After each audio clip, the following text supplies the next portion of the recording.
Hello, and welcome to Postcards from a Soul and Her Human. I'm the human, Sophia.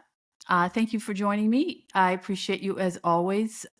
This is a very active time for me energetically, although outwardly there's not much going on in my life. And this is really an extraordinary perspective to have because there's so much still ahead for me that I'm aware of, that I've been made aware of by my soul family. And the time that I've spent nearly 4 years now in this isolative stage and going through this metamorphosis that has been happening at a cellular level.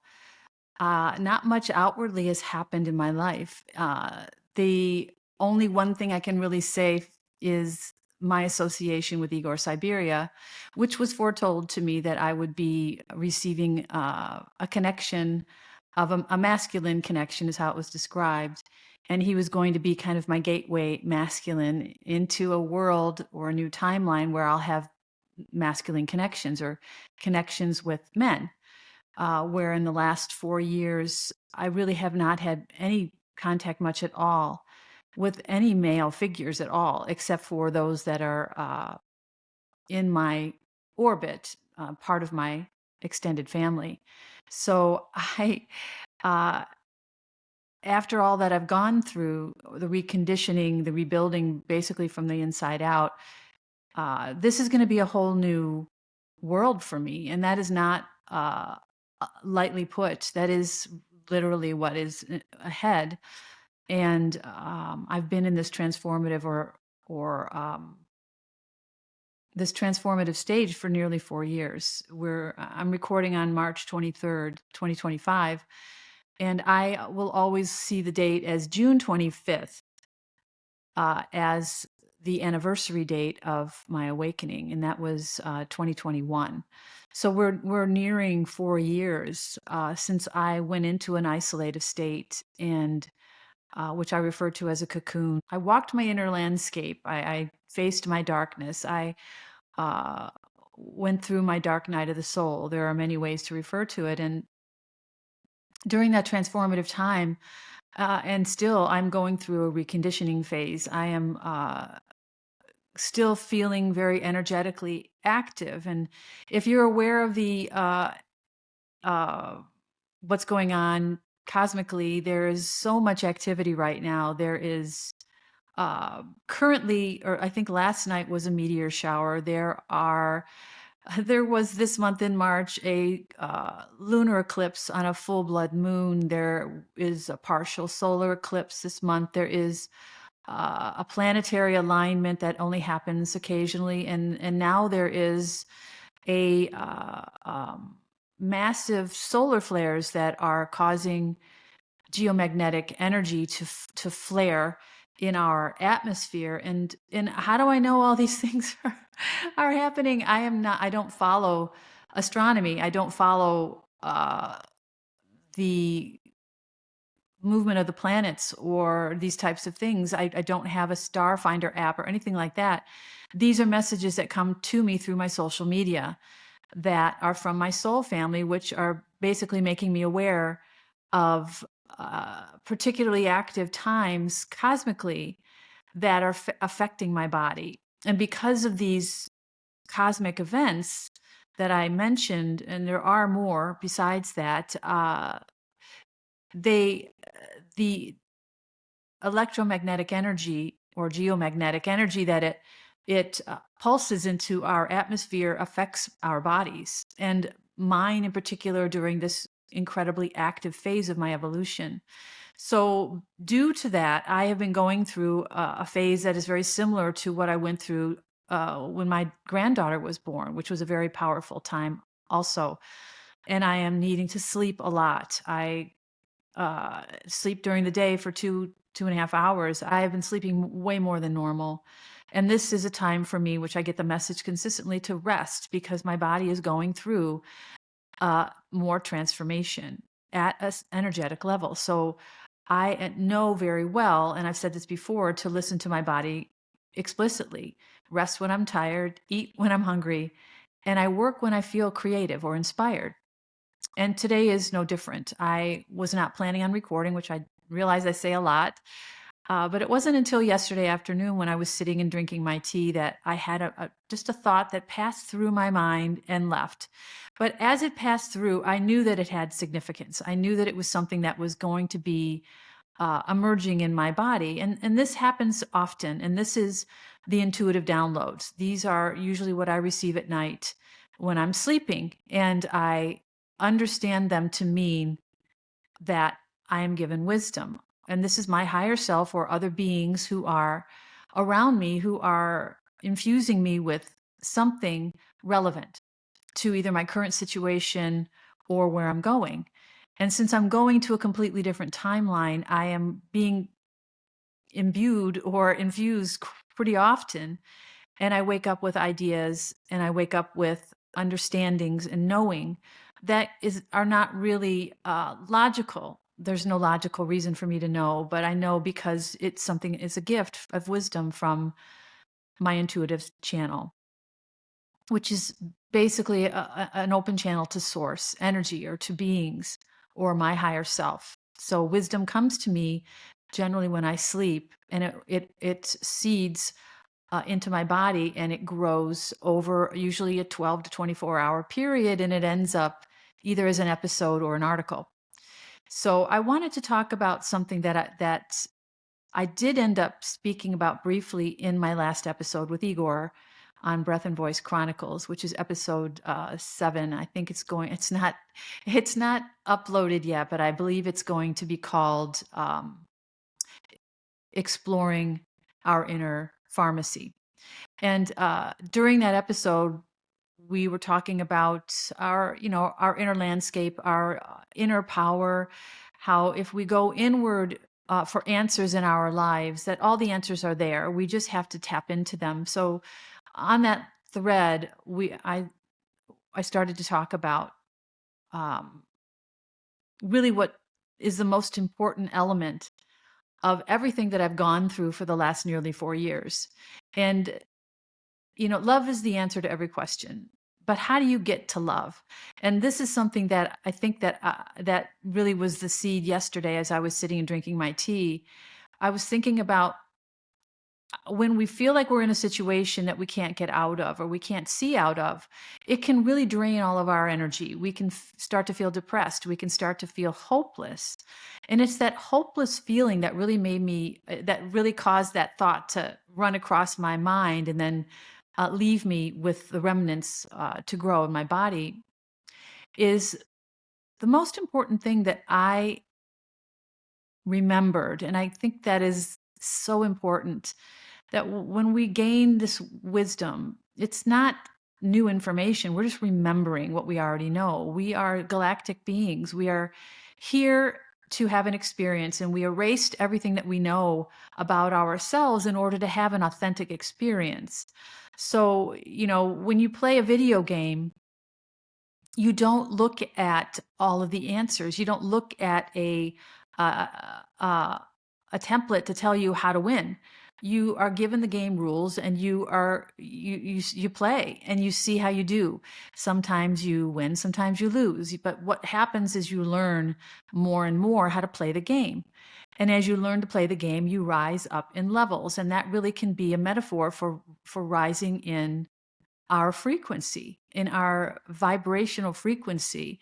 And every time we reach a new level, we reach a new vantage point. And in that new vantage point, if we look back, we can clearly see the pitfalls and the mistakes that we made and all the things we had to learn in order to get where we are. And really is the best way to describe this. It's the most important thing that you learn or remember when you're going through any change or any adversity or anything that you perceive as a challenge, the one thing that gets us to be able to, or allows us to be able to love, is our ability to see things as they are. So the elemental foundational tool in everything that I've gone through, and this is what occurred to me yesterday, is that I gained or remembered perspective. And, love heals all wounds. Love heals the world. But how do we get to love? We have to first be able to see things as they are. So to me, that's why I wanted to have this discussion today, because the elemental tool, the most foundational tool, the cornerstone of any awakening or any realizations or any uh, ascension is perspective. It is the cure for the human condition, because the human condition is feeling alone and being disconnected from source.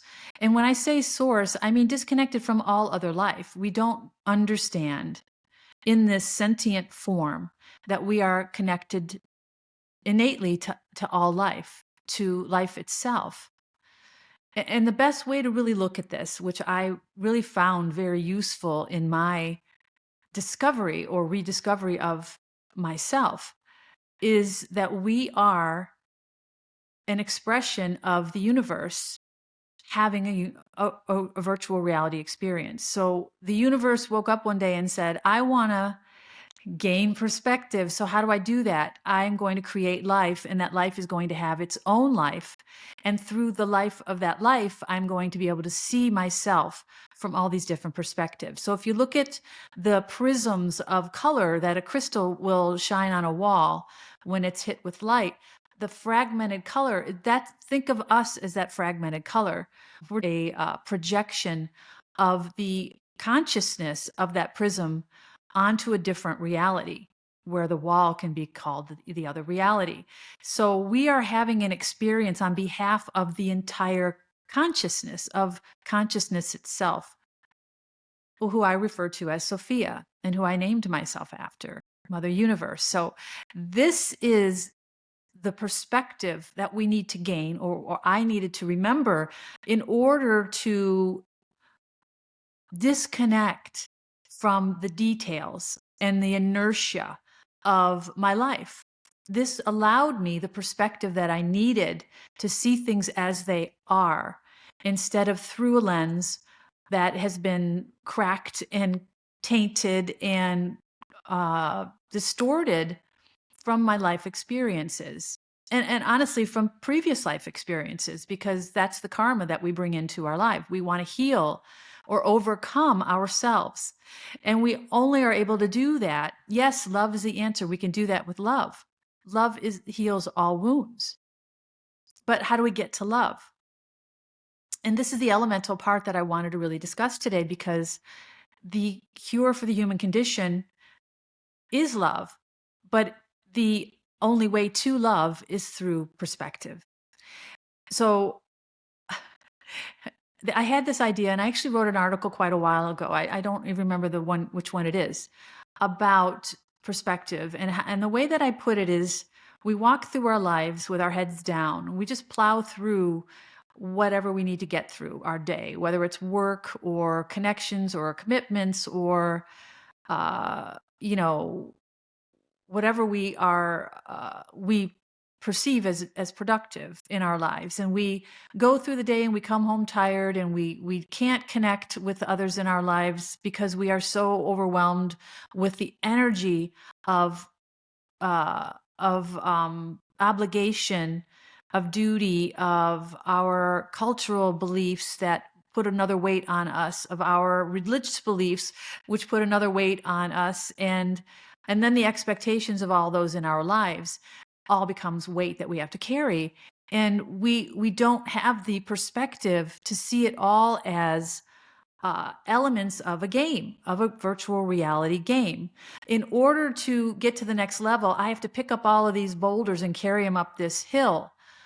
And I've tried over and over and over again, and I keep falling down halfway up, and the boulders run over me, and I just lie there. And until you figure out that there's another way up the hill, that maybe you don't carry all the boulders at once, maybe it's one boulder, maybe you build a mechanism that carries the boulders. The point is that you are meant to assess the situation, assess what's possible or available to you as tools, and imagine another way forward. And this is exactly why we are faced with adversity in our lives. It is to have an experience, to experiment with our lives and what works and what doesn't. And this is how we learn. The only difference is because we can't see this larger perspective, we get bogged down in the details. And sometimes we get so bogged down in those details, we can't get back up. And this is when we feel hopeless and we feel there's no way forward. And a lot of times, this is when people really shut down. And of course, there are much more devastating results of this feeling. And I really felt it was important to talk about this because this ties to something that I was speaking about in the last episode with Igor, is the third eye perspective. And to me, before I went through all of this awakening, I guess is really the best word that people understand, is I didn't know what a third eye was. I had no idea. I didn't consider myself a spiritual person. I've always been able to see the bigger picture in things, which I believe has saved me from falling into some very deep pitfalls. And I'll give you an example of that. I was sexually abused by my father. I was mentally and physically abused by my mother. It was a very chaotic childhood. There were 6 of us, and we basically scattered to the winds when we were able to. And I think this is all by design. We choose the family that we come into so we can have the karmic experiences that we want to heal. So, going through what I went through with my parents, I could have very easily lived a life of self destruction. I mean, many people go into coping mechanisms. They go into addictions. They go into some toxified version of their lives in order to feel the way they feel inside. If I feel used and abused, I'm going to draw to me people and situations that use and abuse me. This is how the magnetic universe works. So understanding all of this and looking back at my life and how I never went down any of those self-destructive paths, I realized something from very early on, was that none of it was my fault. And I always credit this feeling or this perspective for saving me from going down a path that I maybe couldn't have recovered from. And I see it every day. And I think this is why I feel so compelled to talk about this, because I was always able to look at my parents as people struggling and always able to empathize with them.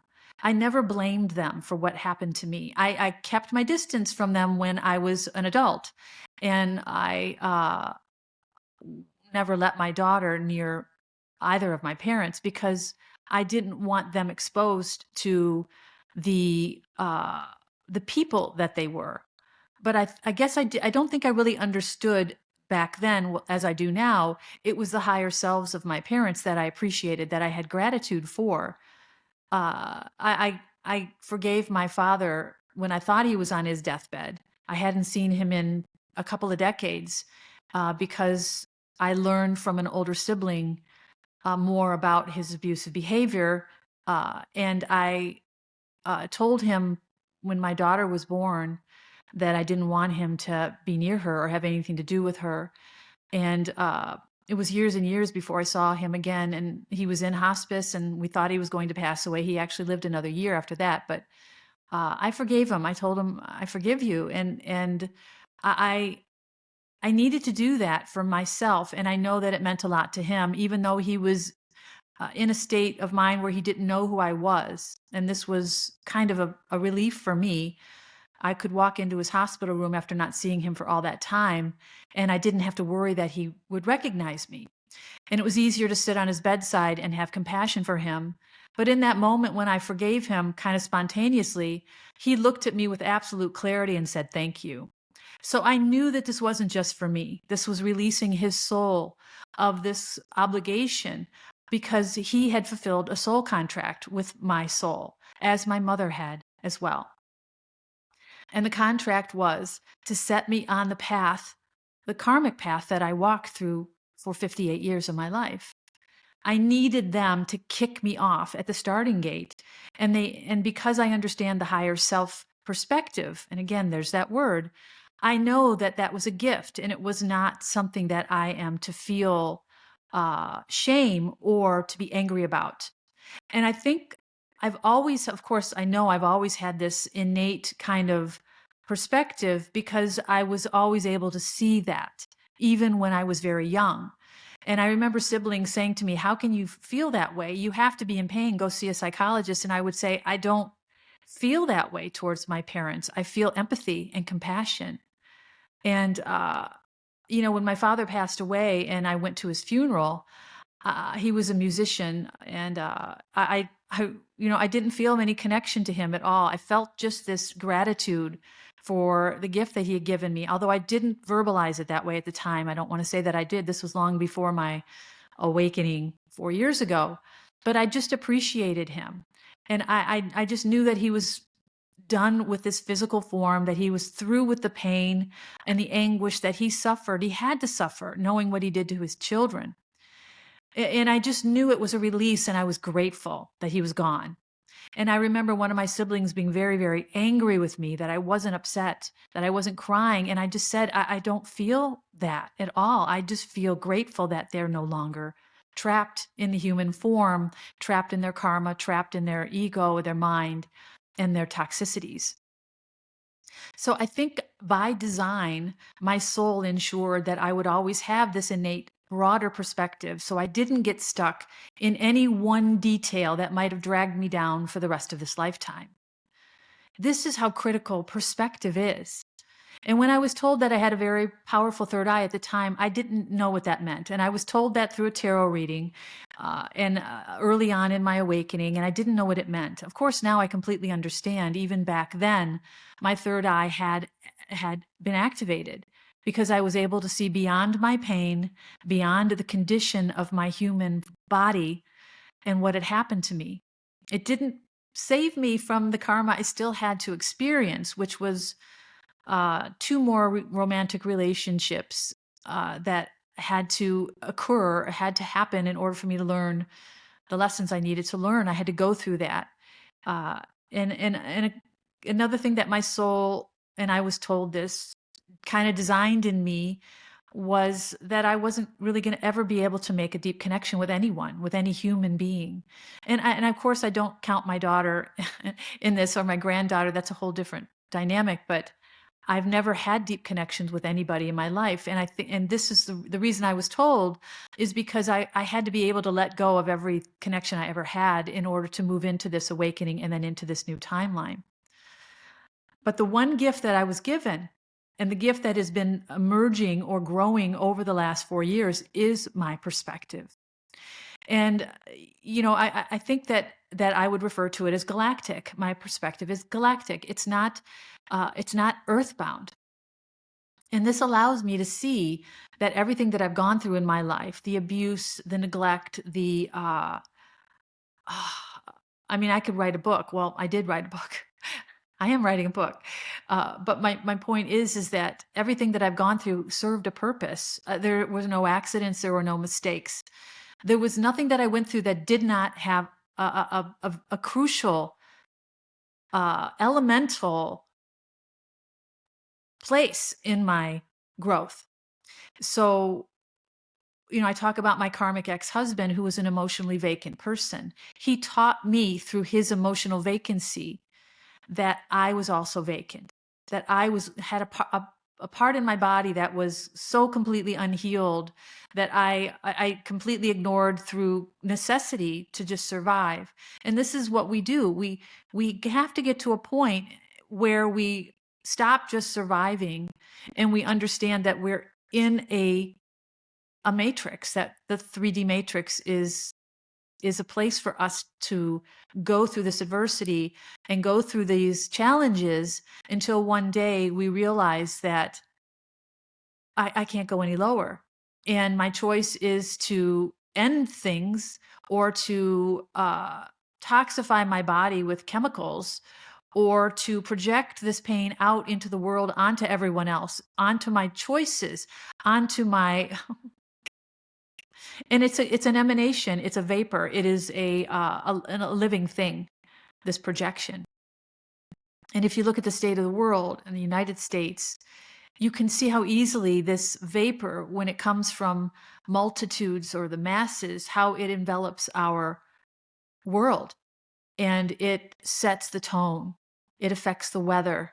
It affects the economy. It affects every choice that we make because it is uh, colored by this projection of pain. So, what is the third eye? And this is something that I think is really important to talk about in practical terms, because for me, as a novice of my life, as we all are, every day is unknown territory. Every day, I am blazing a new trail into an unknown part of my psyche, of my world. And I'm literally being prepared to go into a completely different world that is yet unknown to me, where every element will be brand new, where I live will be new. I won't have any connections beyond my children when I go. I won't have any relationships at all. I'll only have associations. And I'm basically getting to start over in this new ascended body. And the whole, and if you look at if you think of the third eye is the navigation system. The third eye is the headlights in the dark. If you if you walk into a dark room with a flashlight and you're looking around the room and all you can see is the point of light and what it illuminates, and this we can call our awareness. This is all we're able to see in our lives. But when you walk back to the doorway and you flip the switch on and you can see the entire room, now what you could only see with the pinpoint of light from your flashlight becomes contextualized with the rest of the room. So you're not just focusing on that one thing. So let's say that that flashlight picks up a crack in the wall, and all you can see is that crack in the wall. And when you look at it, you start to panic. Oh my gosh, where am I? The wall is cracked. Is the world going to fall in on me? That's all you can see. So you're basing your emotional reaction or your thoughts on just what you're seeing in that little pinpoint. And really, that is how we conduct our lives. We only see what's right in front of us. So if what we're seeing in front of us is a hole in the ground, let me take that back. We don't see the hole in the ground till we fall into it because we're looking so far down. We fall into that hole. We look around. All we can see are the walls of the hole. We don't generally look up, because looking up, generally we can see what's around us, but we don't generally look up. And this is something literal. When you walk outside and you go to work and you go to lunch and you go see your family, or you go to the movies, or you go home, do you ever look up at the sky? I mean, really look up at the sky. It changes, it shifts your whole perspective, because now you're going from seeing just what's in front of your face, which is controlling you at emotional and mental level, to seeing the broadness of our world, which is just automatically and innately expands it. And this is really how practical this idea is. So when you step back in that room where you saw the crack and you flip on the light, and you can see that that crack is actually a branch of a tree that is painted on the wall, and this incredible wall is this gorgeous landscape and everything that you can imagine as a thing of natural beauty. You did not know that until you turned on the light. And that flipping on the switch is the third eye perspective. So an example I used of this was, the third eye allows you to sit at a mountaintop and look down at life, at the world, and see it moving around like ants on an ant farm. You can't see anything in very clear detail. And that's the whole point, because then you don't get bogged down in any one detail of your life. You can see it, the context of everything. So if you are pushing a boulder up the hill, and from that high perspective, you can see that next to the hill there is a front loader, or next to the hill there is a group of construction workers, or next to that hill there is a flat way around the hill. I can see that from that high perspective. So there's no reason for me to push that boulder up the hill. I can use the front loader, or take the other path, or ask for help. That's my whole point. That perspective allows you to see the other options, the optionality of our lives, the choices that we can make, instead of feeling overwhelmed by a situation that we perceive as hopeless. So again, what is the third eye? The third eye, and I think this is the simplest way I can put this, is our ability to see ourselves as an observer in our lives. And therefore, we can see that everything that we are going through, or that we are challenged with, or that we are coping with, is an opportunity for us to learn something. So the difference between the flashlight perspective and the third eye perspective is, when I see the flashlight illuminate only a small portion of it, I have no idea what else is possible. And this is the human condition. This is the reason why humanity is stuck in this loop of karma, because we don't understand that there's so many more choices that we can make, that we can see things differently. And this again is that cosmic or galactic perspective. This is Mother Universe having her experiences of different perspectives. Let me just hone this in a little more. I am Sophia Maya, having a lifetime. I'm 62 years old. I am talking to you about the life that I've led in this one particular timeline, in this one incarnation. I may come back in my next life as Fred Johnson, and I may be a serial killer. I may be a construction worker. Maybe I'm a finance guy, and I have a whole different lifetime. And what's the difference between his life and my life? We're the same soul. Is perspective, because he gets to live a different life with a completely different set of challenges and adversities and victories and beauty, pain, all of it, every single bit of it that we're meant to experience. He's another perspective, but it's the same soul.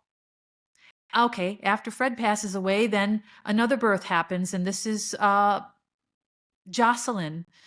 And Jocelyn is an African American woman, and she is subject to the issues that belong to her as a race and as a gender.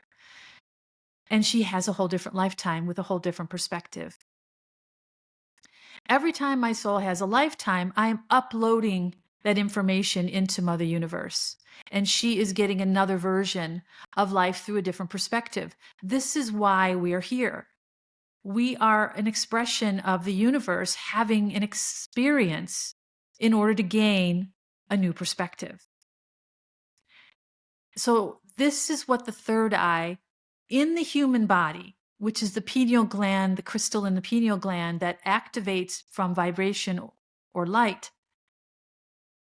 And we are gifted this by our soul, by the way. This is not something we can think into reality.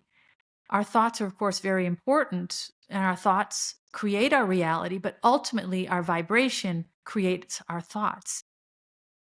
So we have to realize that we have to see things from a broader perspective. So, I mean, you can test this at any moment in your life. You know, if there is a fly that flies into your house and, oh my God, now I got to get the fly swatter, I got to kill this fly. You know, instead of doing that, maybe think about, what is that fly doing here? What can I learn from this fly? What can I gain from an association with this other creature? And think of that creature as a being. That creature has a life. It has a perspective of its own. Just because we don't relate to it as a human being doesn't mean it doesn't have the same qualities, that it shouldn't be valued the same as any other life. So look at that fly, and this is how I look at insects in my house. I'm like, what are you doing here? Are you comfortable? Do you need to be put outside? And this is how I relate to insects, and even big hairy spiders. I mean, I did have a fear of spiders for a long time, but it's just another being having a life to gain a perspective. And it's not limited to just humans. And this starts to really broaden the way you see life. And then walk outside and look at the plants and realize that they are also sentient beings. They're able to see color, and they have what looks like a neurosystem or a brain system in their plant bodies. So look at a plant as a being instead of as a plant, instead of stomping on it or pulling it out or mindlessly walking by. And trees and birds and animals, when you start to really broaden your perspective on what life is, you start to naturally become connected. And this natural connection is our true state. This is what we're missing in the sentient form. And we're meant to for a while. Don't get me wrong. There's nothing wrong here. Nothing that has happened is wrong. It's all part of the forget who I am so I can overcome and remember. It is a process that we have to go through. It is not meant to be, oh, I remember I'm a galactic being. I remember all of you plants are other beings. Hi, what's going on? That would completely discount the purpose of us being here, which is to have interactions with other life and to learn from that. And to also utilize this extraordinary heart, because the human heart is something I learned recently. It's not a pump. It's not just pumping blood through the system. It's a propulsion system. And talk about an energetic body that has a propulsion system as its core. This changes everything. We are not just human beings. We are galactic beings having a human experience. And when you can observe yourself as a being, as a human, as the galactic being, watching a human having a life, it and this is the most exciting part and the secret that nobody tells you. The fear and the doubt, the insecurity all just falls away. Because you're no longer trapped in the ideal of yourself. You're no longer trapped in your identity. You no longer feel compelled to hold up masks or to live as a version of yourself that doesn't make sense anymore. And this something happened recently as somebody that I know was having an interaction with an old friend, somebody they spent a lot of time with. And they said, I just don't feel the same anymore. I don't connect the same way. And it's starting to worry me because this is somebody I care about. And what this is this is the body ascending. When you start to feel differently around people in your life that you used to connect with easily, let's say you used to commiserate. I used to talk to Sally about my life and my husband and my kids and how everything's so terrible and how, oh my God, did you see that reality TV show? They're so dumb. And I can't believe how stupid everyone is. And then one day you realize that those conversations aren't enriching anymore, that you don't get anything from them. This is your body ascending. This is your soul saying, we're going to rise out of this vibrancy, this frequency, and we're going to go a little bit higher. And I'm going to test you here.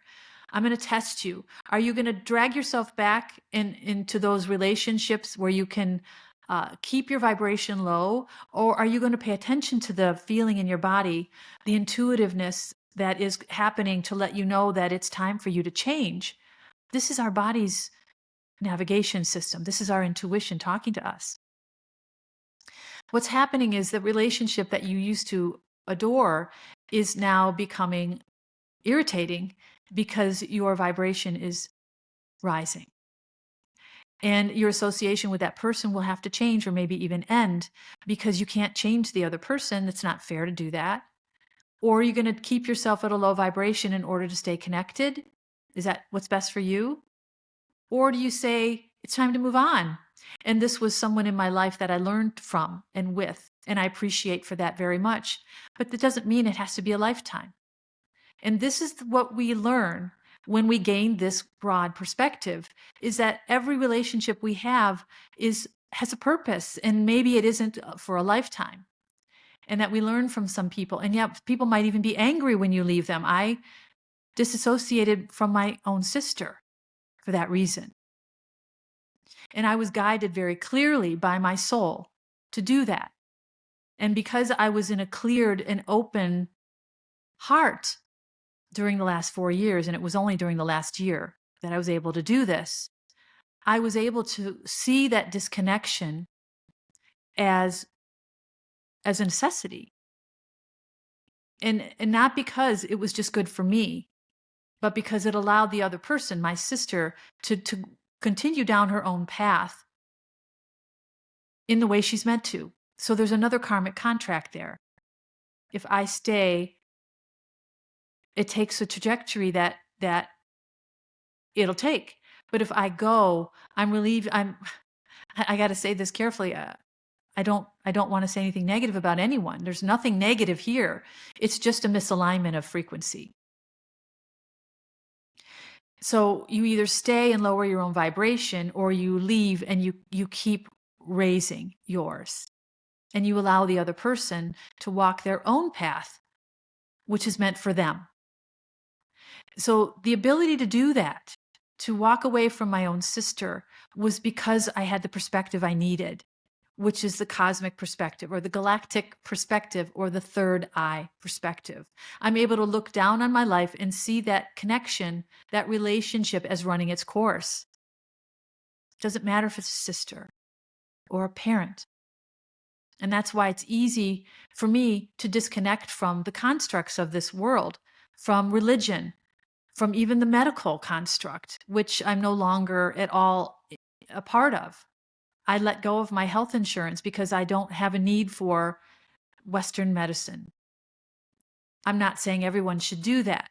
This is my path. This is my journey alone, and no one can follow me. You have to take your own. So don't imitate elements of a life that you admire. Find your own way and let those things emerge in your life naturally, and then they belong to you. If you imitate someone else, and this is one of the reasons why, and I heard something recently that made me really think about drugs and about the culture of people who are looking for answers through drugs. And these are natural drugs. I'm not saying that there's anything wrong here. I have nothing against drugs at all. I don't have any problem with it. Do what makes you feel good. But the problem with drugs that allow us to see from the cosmic eye is it's a temporary glance. It's not a replacement for it. So unless that really ignites something, and for most people that I've heard who go through these spiritual, plant-based, chemical events, they get a glimpse at the cosmic reality, but they go back to their lives and it really doesn't have an impact. And it can be a dangerous tool or an imitation of the real thing. And I don't want to upset anybody by saying that. I've never personally done it myself, and I don't have any problem with anybody who does it at all. But I just want to caution that it's just a glimpse from an induced perspective. It's not your perspective.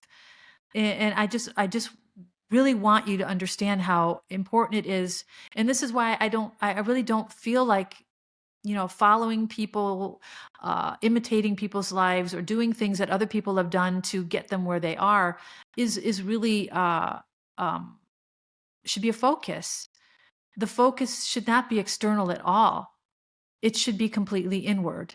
And this is where this third eye perspective really gives you the full picture, the full tapestry of your purpose here on Earth and your purpose as a galactic being to being here on Earth.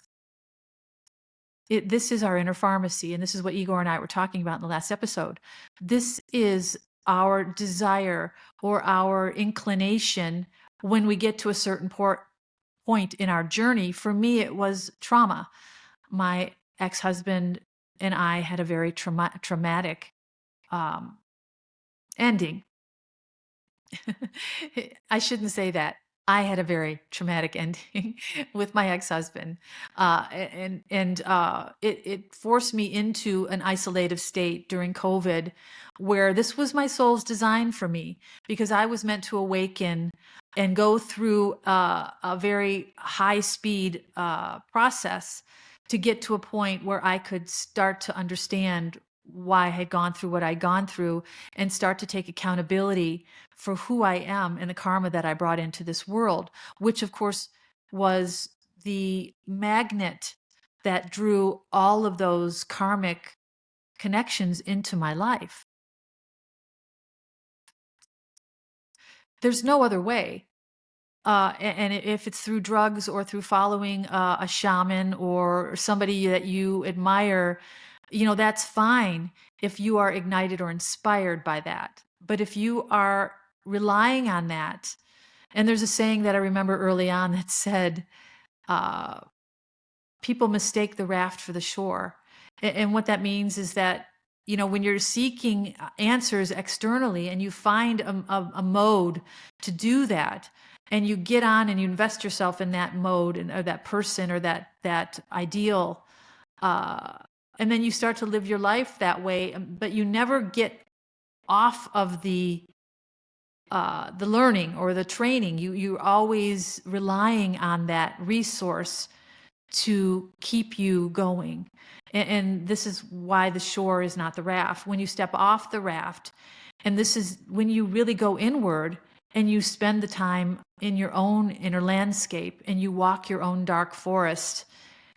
This is when, and Igor put this really beautifully in our last episode, when you go into this forest with intention, this is just into yourself. You go into isolation, you go into peacefulness, you go into stillness, you go into your own body and you allow whatever's in there to come up. Then a bright light shines in the forest and it guides you out. This is really the brilliance of intuition, and when the soul is ready for you to awaken, is when you show your intention by stopping the external search, by stopping looking for any means possible to cope with your life externally. And that's addictions, toxic relationships, misery. Staying in misery is a coping mechanism. Commiserating with others is a way to stay miserable. This is another energetic truth. This is what shapes your reality. And until you can start changing that thought, those thoughts, it's going to remain. You're going to stay in the karmic loop.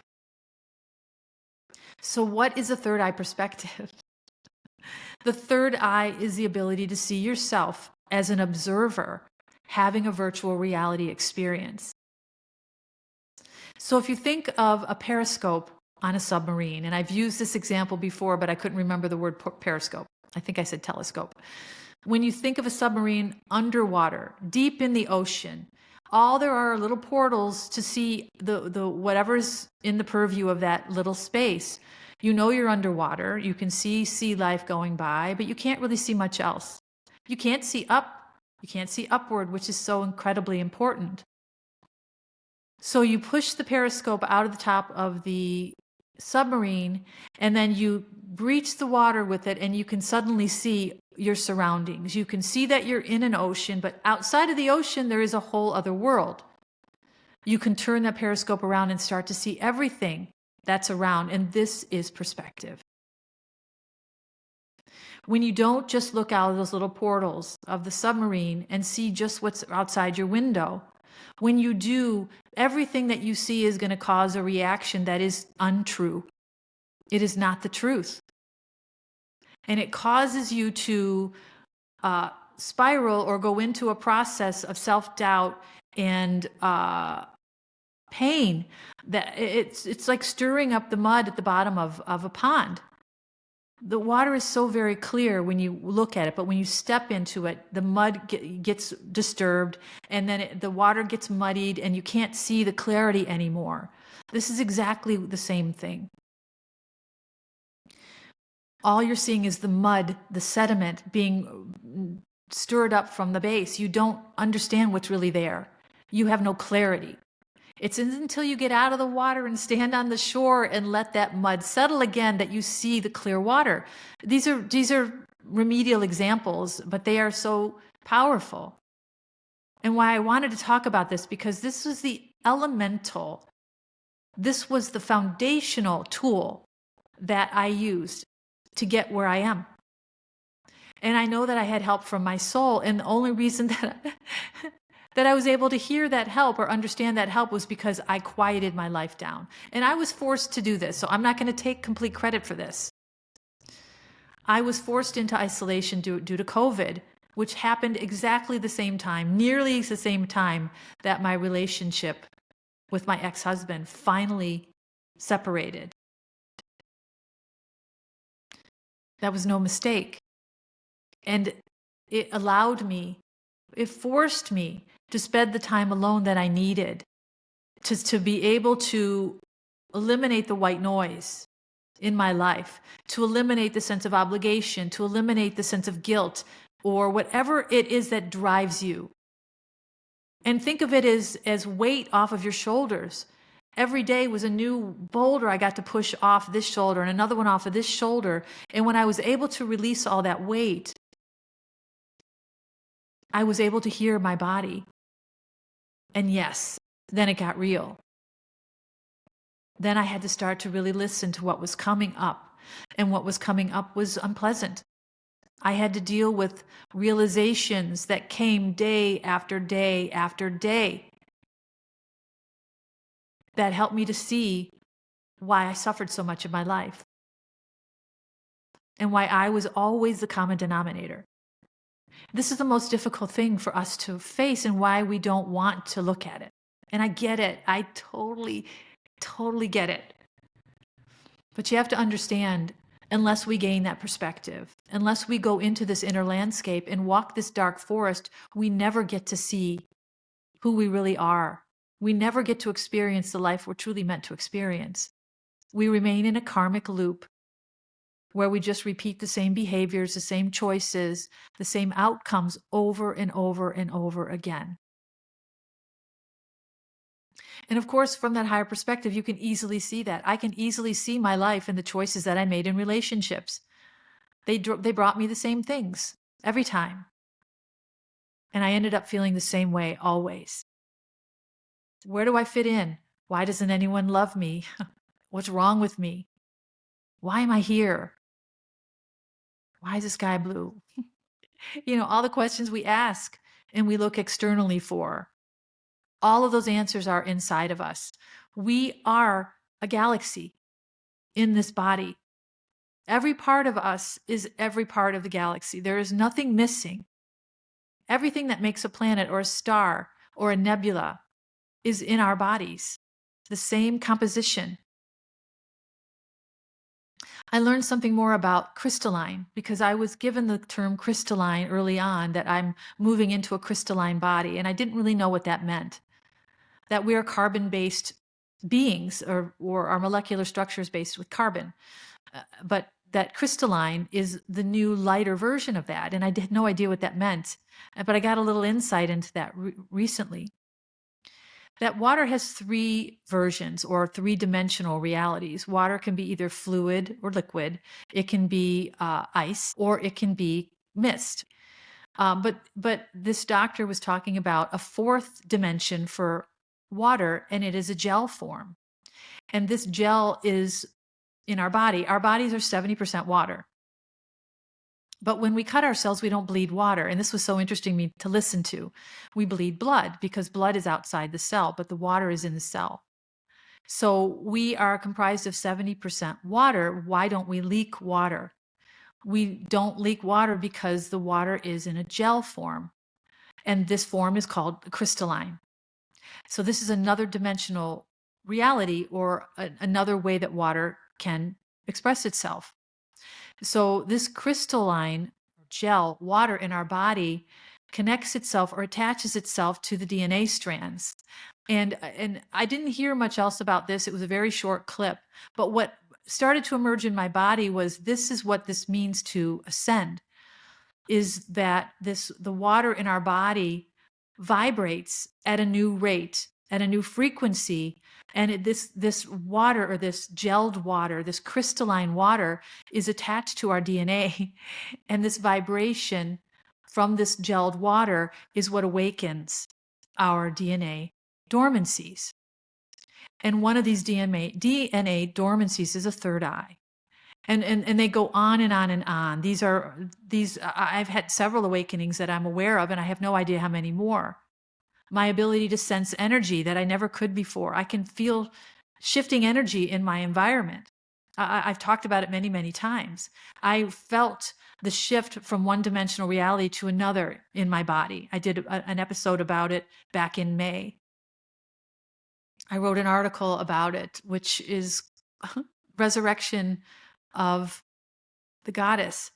There's so much that I can feel now. I can feel the presence of my twin flame, even though we haven't met yet.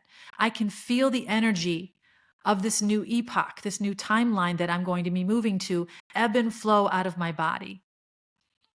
I described in the last episode that I can feel my heart chakra manifesting my future.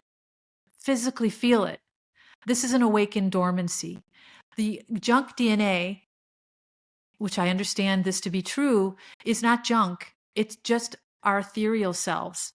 It's the parts of us that we forgot, because we could not remember them and have an authentic, genuine experience as a human. This is perspective, being able to see our human body as an instrument for our evolution, being able to see our human existence as a fragmented reality for the grand consciousness of the universe, that we're not separate from anything, we're just a projection of life onto this canvas. And when we invest too much into that projection or that version of ourselves, we get lost on the canvas and we forget that we're part of this huge reality, this huge loving heart that is the universe. And this awakens your ability to see so far beyond just yourself and your own and your humanity and the earth.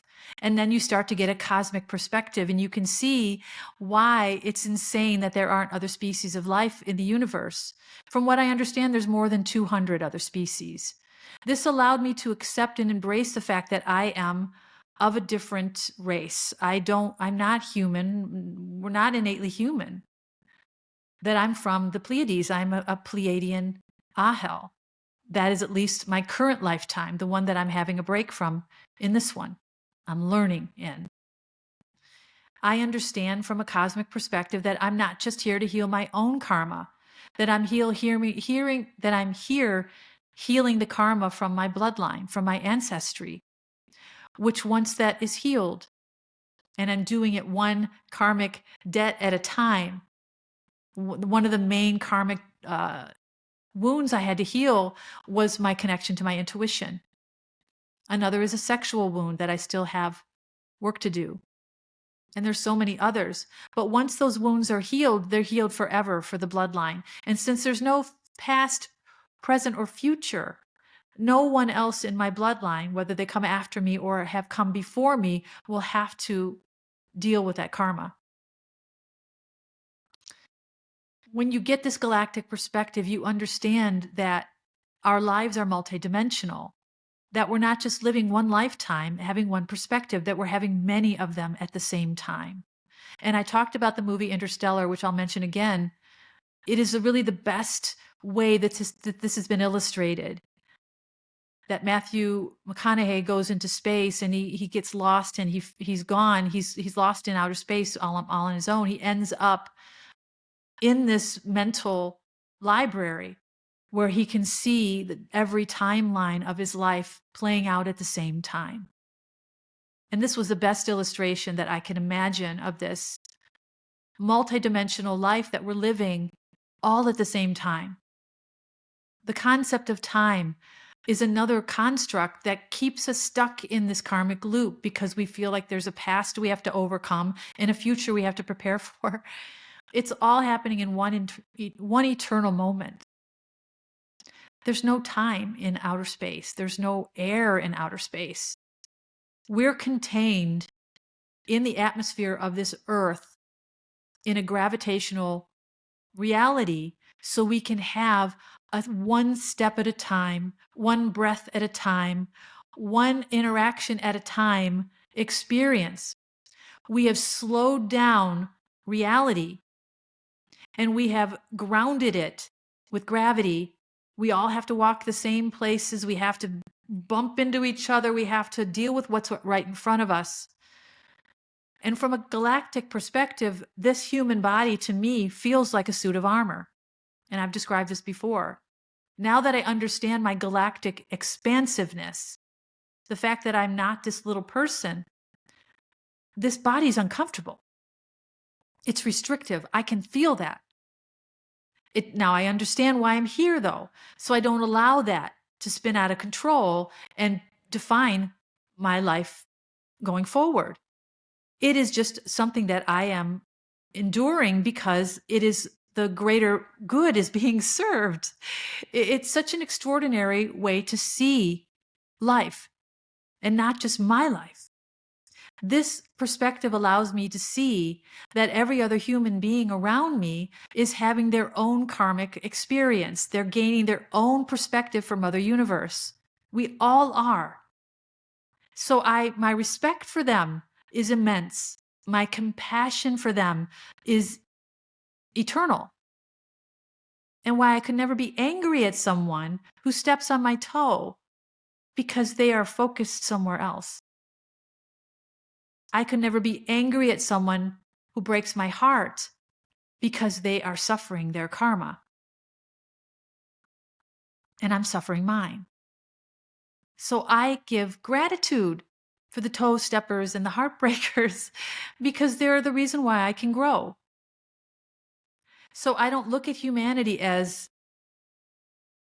an angry mob, although at times they are. Everybody's working on their karma. Some are going deeper into it, reflecting that out. Some are rising out of it, projecting that out. It's all happening at the same time. We are in a virtual reality experience. And when we can gain that perspective through the third eye awakening, we get to see all as it actually is. And we're no longer bogged down in the pitfalls, the holes that we fall into, and we don't know how to get out of. And that's just another challenge meant to get us to think, what's an alternative to feeling hopeless? What can I do differently? Can I look up? Can I just look up? And suddenly your perspective just naturally widens. And then you find yourself looking up all the time. And this is something that when I go for my walks, which I do every single day, it's crucial for me to be outdoors every day. When I go for walks, I have to go on a certain walking path that I know is smooth because I spend the entire time looking up. I look at the treetops and the sky. I talk to the birds and the trees. I talk to Father Sky and Father Sun and Grandmother Moon, Mother Earth, my trees. I stop and lean on trees and have communal moments with the trees. This is how my life has expanded. When I go sit in my house, I am in a confined area, and I know that that confines my perspective. So I'm always looking outside. And this is a very literal example of this expansive ideal, this concept. It's the same thing. When you limit yourself to a small environment in your heart, in your mind, in your body, you limit your perspective. That's why prison that's designed. People, they are taken out of their lives and put into a cell, and they lose all their perspective. And in the best outcome, they have no choice but to go inward, and they walk their inner landscape, and they emerge awakened, and they walk back out into the world an awakened human. Now, I don't know that actually works. I'm sure that was the ideal behind it. Potentially, I don't know, maybe not. But my point is when you're physically confined to a small space, your perspective goes with it. So just walking outside and looking up can be the first step. Without this cosmic perspective, without a perspective beyond your adversity, there's no way out. And of course, you're going to feel defeated. Of course you are. I lived most of my life this way. This is the human condition. This is why we have wars. This is why we have borders. This is why we have diversity issues. This is why we have gender issues. This is why we can't stomach equal rights for all, no matter your sexual preference, your gender, your cultural beliefs, your race. It doesn't matter. I mentioned this in the last episode with Igor, that I saw a post, which of course all the posts that I receive in my social media are meant to help me learn and contextualize what I'm learning. That humanity was described as the four elements. The black man is water, the yellow man is air, the white man is fire, and the indigenous are earth. And this, when you think of us as the four elements, and how separate we live because we're afraid of our differences, it's so silly and it's so limiting. And of course, it causes us to fear each other. So we create borders and we create laws and we create insanity. So certain segments of the population can't live comfortably among us. We fear poverty, but we create it. We fear our differences, but they're the only thing that will save us. We are completely turned around because of the fear created by lack of perspective. Because we don't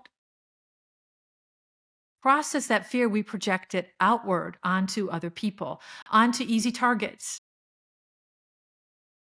So because I'm fearing my neighbor, and because I fear my neighbor, I put up a 12-foot fence, and I have 3 dogs that whenever he walks by, bark at him insanely.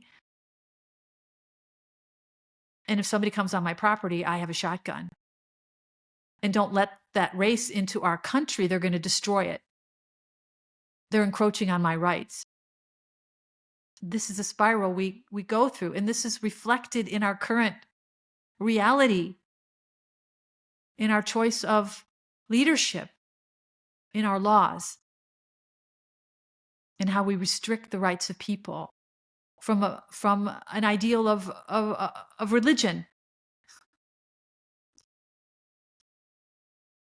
It doesn't make any sense when you see it from this broader perspective.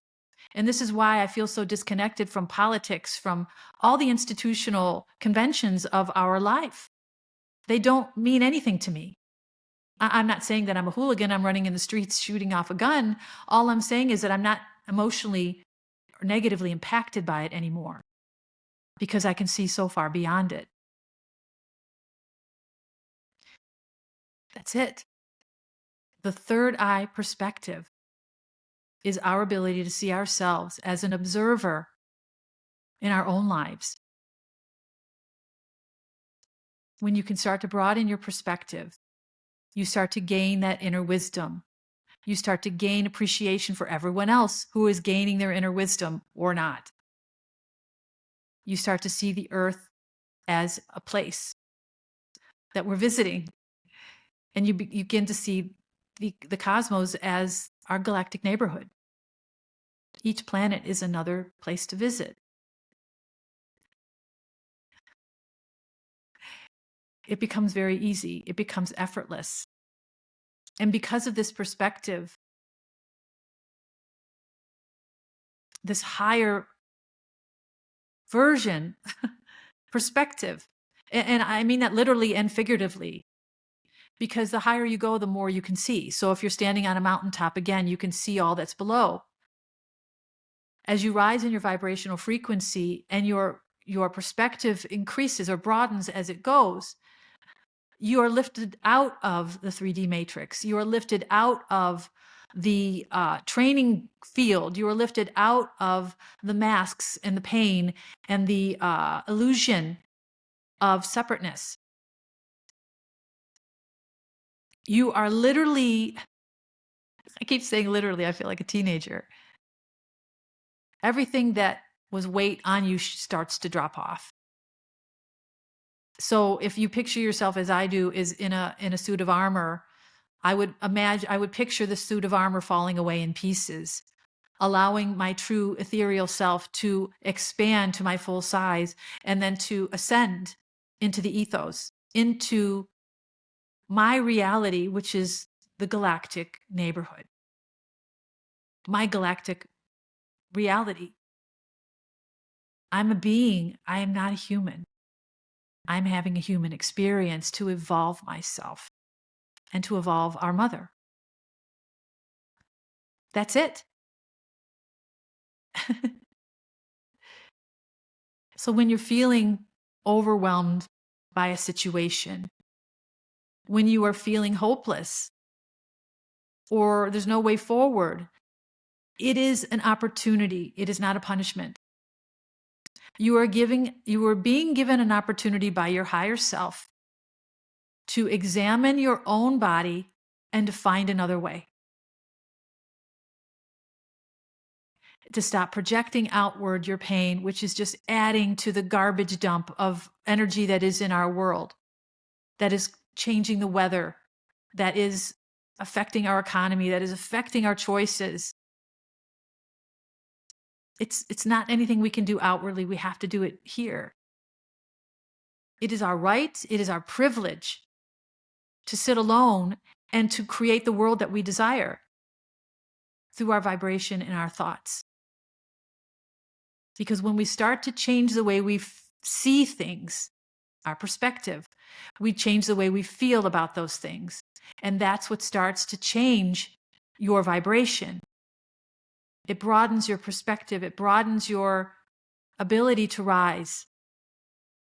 And then you are assisted because your intention is now known. And that bright light comes in and guides you the rest of the way. If each of us were able to do that,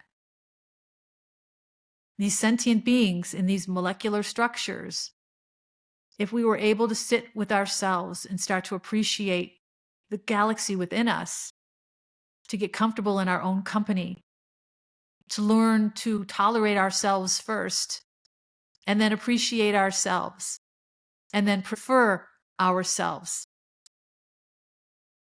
is when we get the perspective to see what is in our lives that no longer serves us. And that's when we start to disconnect from relationships or from circumstances or situations.